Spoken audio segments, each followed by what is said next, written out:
What is up, my brothers and sisters, my agents of respect? It's your boy Trey Johnson back with another episode of the No Disrespect But podcast. Before we get started, make sure you like and subscribe to the channel. Always feel free to comment. Just make sure you keep those comments respectful. And look, I know I look dapper Dan today. Boy has some business to attend to, but none more important than getting out this episode for you guys. As I said yesterday, I was going to have a part two for you today. Yesterday, we focused on the men's tournament, and I have one bracket that's surviving right now. So we're going to pray for that bracket to hold true. But I wanted to do a two-part series in terms of March Madness and just going through my bracket. And so I did the men's uh, yesterday, and now I want to do the women's. And I will say because I've watched so much women's basketball this year, this was probably the hardest one I had to do because I kept going back and forth.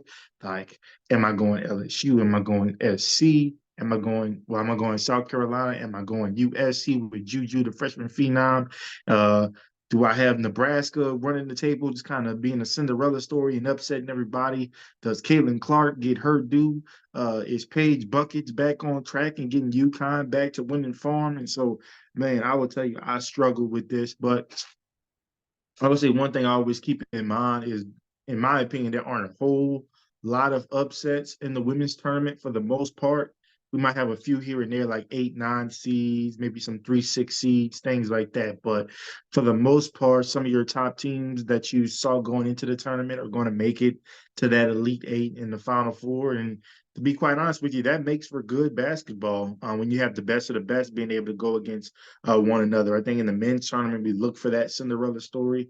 But I think in the women's, we want to see, hey, who have been the top teams all year? We want to see them battle it out. So much like the men's tournament, we're going to start with the round of 64. So we're going to start off with South Carolina versus Presbyterian. Take South Carolina in that one. That's easy. North Carolina versus Michigan State. I'll go with the Tar Heels. Oklahoma versus Florida Gulf Coast University. I'll take Oklahoma. Boomer Sooner in that one. Indiana versus Fairfield. I'll take Indiana. Um, Nebraska versus Texas A&M University College Station. There is a distinction. The better one resides in Commerce, Texas, but it is what it is. I will take Nebraska to win that one. Oregon State over Eastern Washington. I'll take Ole Miss over Marquette, and I'll take Notre Dame over Kent State. I got Texas getting the win against Drexel. I have Florida State beating Bama, the women's team. I have Utah beating South Dakota State. I have Gonzaga over UC Irvine. I have Tennessee beating Green Bay. North Carolina State over Chattanooga. Iowa State over Maryland. Stanford over Norfolk State. Iowa over the winner of Holy Cross and UT Martin. I think that game's tonight, so we'll know. It's actually probably about to start pretty soon by the time I'm recording. I'm going to take Princeton in an upset over West Virginia. I'm going to take Colorado over Drake. I'll take Kansas State over Portland, Louisville over Middle Tennessee State, LSU over Rice. I'll take UNLV over Creighton, UCLA over California Baptist, USC Southern Cal versus Texas A&M University Corpus Christi. I'll take Kansas over Michigan, Baylor over Vanderbilt. I'll take the winner out of Auburn and Arizona, and I'm leaning Arizona in this one. I'll take them over Syracuse. I'll take UConn over Jackson State. I'll take Duke over Richmond, and I will take Ohio State over Maine, which sets us up for our round of 32 matchups where I have in the Battle of the Carolinas, I have South Carolina getting the best of the Tar Heels. I have Indiana beating Oklahoma. I have Nebraska beating Oregon State, so getting the upset win. I have Notre Dame beating Ole Miss. I have Texas over Florida State. I have Utah in an upset victory against Gonzaga. I have Tennessee upsetting North Carolina State. I have Stanford over Iowa State. I have Iowa versus Princeton. I have Colorado over Kansas State. LSU over Louisville. UCLA over UNLV. USC um, over Baylor, I believe it is. Did I get that right? So I'm missing Virginia Tech somewhere, I think. But um, anyways, I have USC winning their matchup. I have UConn over the winner of Auburn, Arizona, and I have Duke over Ohio State. Um, then in my Sweet 16, I have South Carolina over Indiana, Nebraska getting an upset victory over Notre Dame. I have Texas over Utah. I have Stanford over Tennessee, Iowa over Colorado, LSU over UCLA. I have Southern Cal over Baylor, and I have UConn um, over Duke. In my Elite Eight, I have SC or South Carolina defeating Nebraska. I have Stanford defeating number one seed Texas. I have Iowa. Nope, I messed that up. I have LSU over Iowa. So that just lets you know how I've been going back and forth. Like, am I going to go Caitlin Clark and her Iowa Hawkeyes getting their revenge? Now they got a much better team around her. And look, that's a possibility.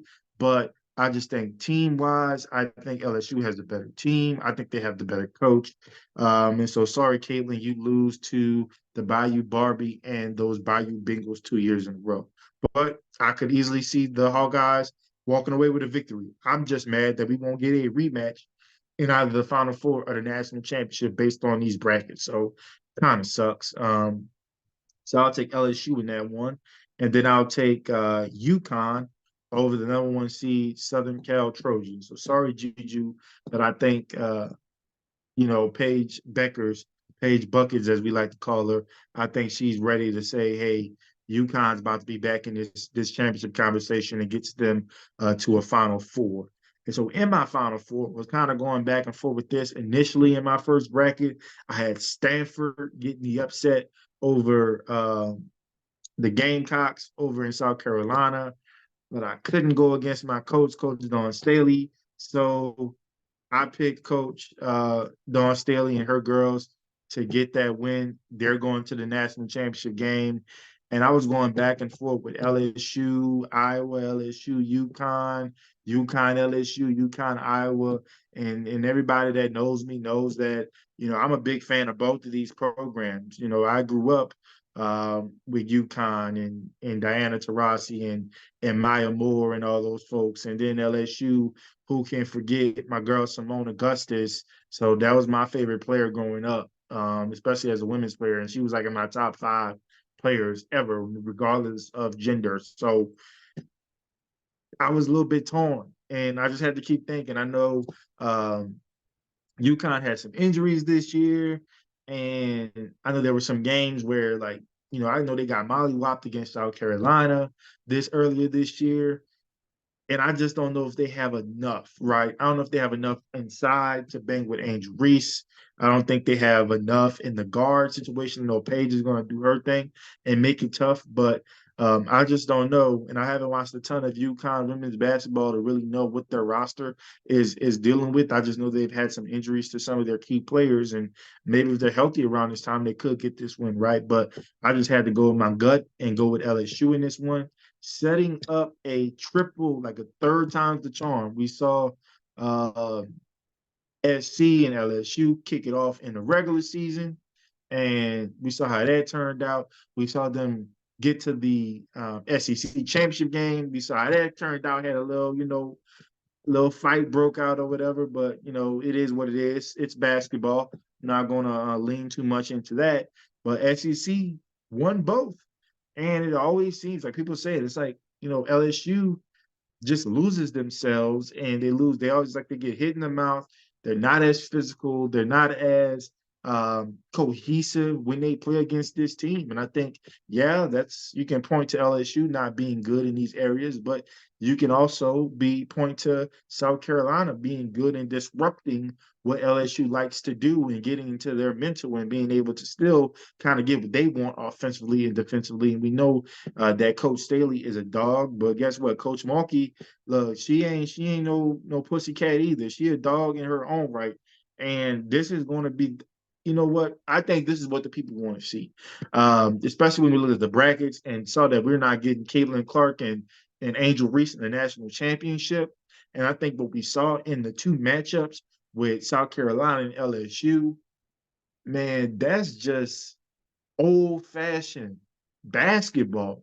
And I think people want to see that too. It's a lot that people want to see. It has so much star power in this tournament, right? I think some people want to see Caitlin Clark get a ring. Leave her college career is probably the greatest of all time with a ring. I mean, that's probably going to be the only thing holding her back, really, in these conversations when we think of some of the star players, that played in college basketball, men's or women's, we're going to look and say, hey, did you win? Did you win titles? Did you get to national championship games? So it's a lot riding on a lot of these programs, right? But, anyways, I have SC and LSU in the final in the national championship, and I'm going to go with a third time's the charm with LSU winning this matchup and going back to back as national champions. So that's my pick.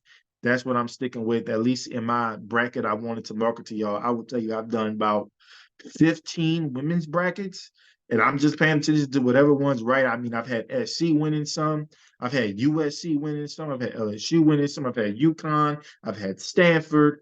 I think in one I have like Nebraska running the table, have Texas winning one, so it's a lot. I've been playing with these a lot, so I'm really excited. I think you can tell from my excitement that well, the way I'm talking about it, that I'm really excited about this tournament because, I think while we won't get too many upsets in this tournament, I do think once we kind of get to some of the top teams in the country, anybody on any given day can take it. And we don't know health or any suspensions, things like that. There's going to be a war of attrition and who makes it to the end. And I'm really excited. I think we're about to have another year of women's basketball just taking a shine. And I'm perfectly fine with that. And I think if you're a fan of the game, you should be perfectly fine with that. So, really excited about this bracket, really excited about this tournament, and looking forward to watching it and see what happens. See if LSU makes me right. But anyways, if there's anything I said that you found offensive, it's a good thing. It's an opportunity for me to learn. It's an opportunity for you to teach me. All I ask is that you keep it respectful. Peace.